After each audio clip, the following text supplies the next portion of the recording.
Welcome back guys, Jimmy Jules here again with another CREY prop tutorial. In today's episode we'll be covering the spawner prop. The spawner is capable of spawning objects that you've placed in your game. For example, we've got this box here, and let's say that we wanted to spawn that box with our spawner. If we right click on the prop and select the target option, or hover over the prop and press T, then select the box, this will tell the spawner to summon this object when it's activated. So you get a quick idea of this in action. I'll pop into play mode, and I've got the spawner activating when I click the mouse button. You can see that when I click, it spawns a box. If I click again, it'll spawn another one, and we can keep clicking and spawn more and more boxes. This of course goes a little bit further than just spawning random primitive objects though. Spawners are also capable of spawning boxes that you've placed props into. This means that you can box up a little setup that you've made containing some props and spawn that wherever you like with the spawner. So if we clear the current target by right clicking and then selecting the X next to the target button, and then target the new box with the T shortcut and then selecting the box it up box, this will spawn this box and anything it contains. This means you can do some really powerful things, but I'll show you some examples of that shortly. First of all, let's go through the settings menu. Up the top here, we have the spawn range setting. If this is set to 0, the object will spawn directly where the prop is. However, if we increase this value to, let's say, 10, you'll see a radius appear around the prop, and if we jump back into play mode and spawn some more boxes now, you'll see that they spawn within a 10-meter radius of the prop. This is a great setting for randomly spawning things within an area.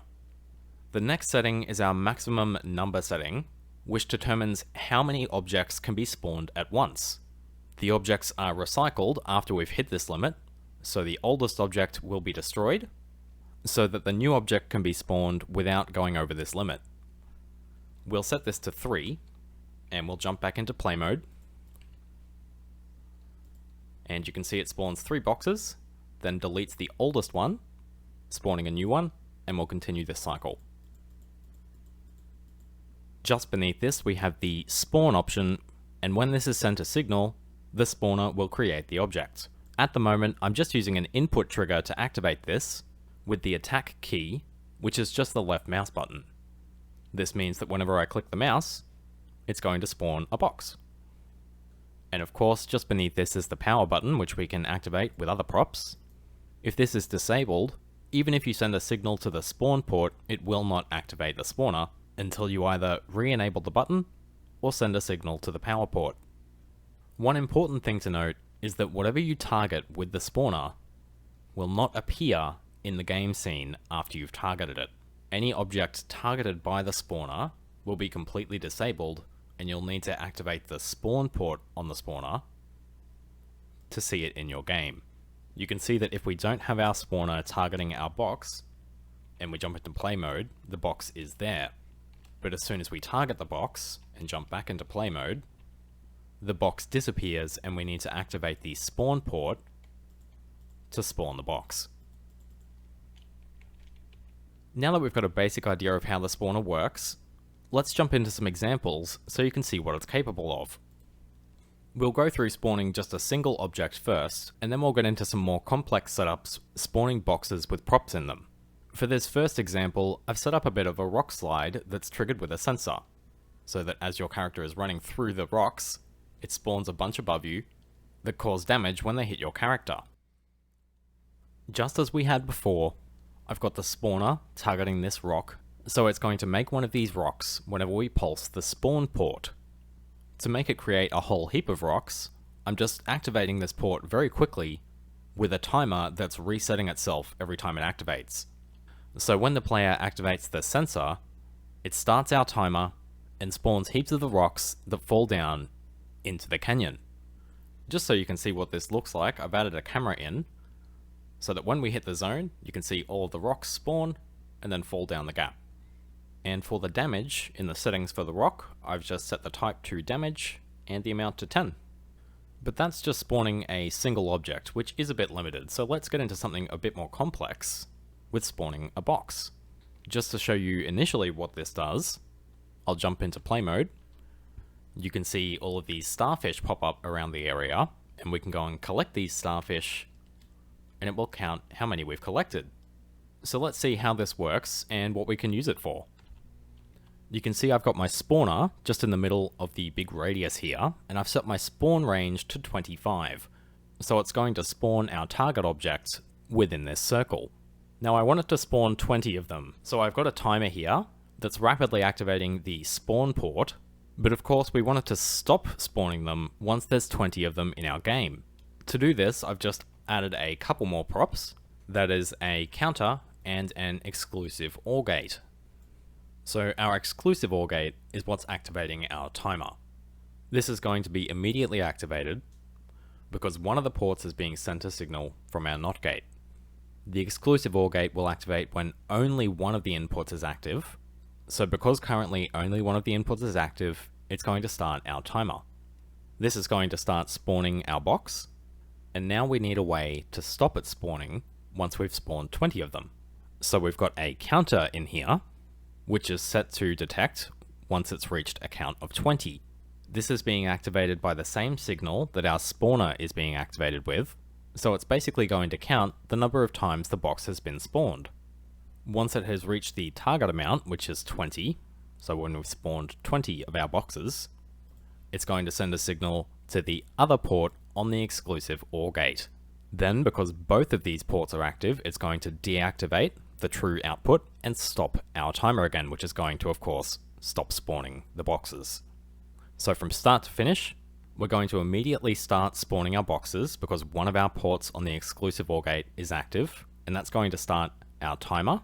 The timer is going to pulse our spawn port very quickly because it's resetting itself, and then when the counter detects that we've spawned 20 objects, it's going to deactivate our timer and the spawner by sending a signal to the other port on the exclusive OR gate. So in play mode, you can see this all happens very quickly. 20 stars all pop out, and we can go and collect them. So that's how the object is being spawned, and we're of course just spawning one of our general pickups. We're spawning this by targeting the box which is containing all of our props, and if we open up this box, you can see it's a pretty simple one, just with a sensor detecting when the player is within the area to pick up the starfish. This then activates a hider to hide the starfish, indicating that you've picked it up. And it also activates a variable modifier to add 1 to the pickups variable.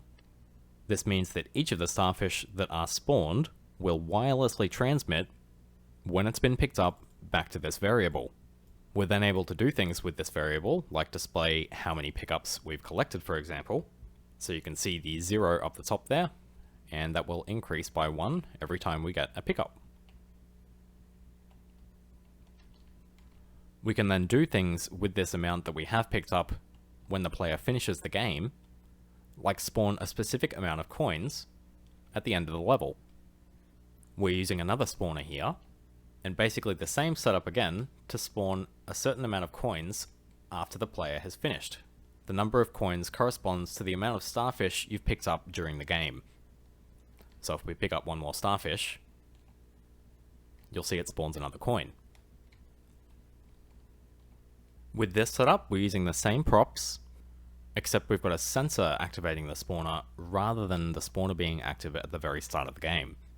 So basically, when the player steps between these two flags, it's going to start our pulsing timer again to activate our spawn port, and then depending on the number of pickups you've collected during the game, it's going to limit the maximum number that we can spawn with our spawner to that amount, because we're sending the number of pickups the player has collected into the maximum number setting, so it's going to spawn 1 gold coin per starfish we collect.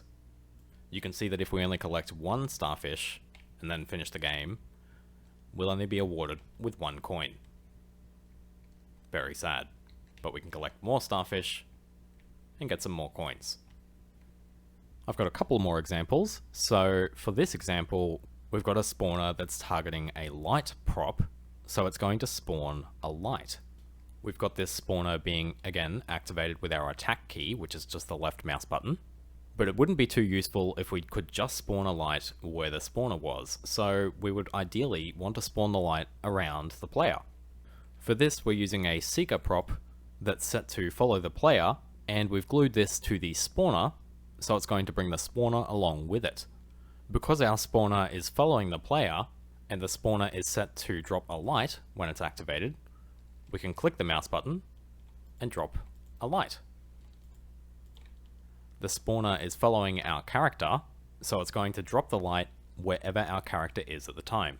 We can do a very similar thing with a checkpoint system. For this setup, we've got a timer activating our spawner every 5 seconds. This setup is again following our player with the seeker prop, and it's set to spawn this box here. Within this box, we've just got a green light and a checkpoint, which is activated by this NOT gate. Because there's nothing going into the port of our NOT gate, it's going to immediately activate our checkpoint. Because we only want one checkpoint to be active at once, I've set the maximum number to 1, so it's going to despawn the oldest checkpoint to spawn a new one. You can see in play mode every 5 seconds, we'll get a light dropped under our feet, which indicates that's our last checkpoint. And if we take damage and die, you can see that we'll spawn at the last checkpoint that was dropped. This is just a quick and easy way to make an automatic checkpoint system. You can really start to see what the spawners are capable of once you start spawning boxes with other props inside them.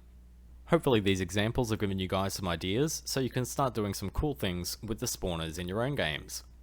As always, if you've got any questions guys, definitely leave a comment. This has been Jimmy Jules, and I'll see you in the next one.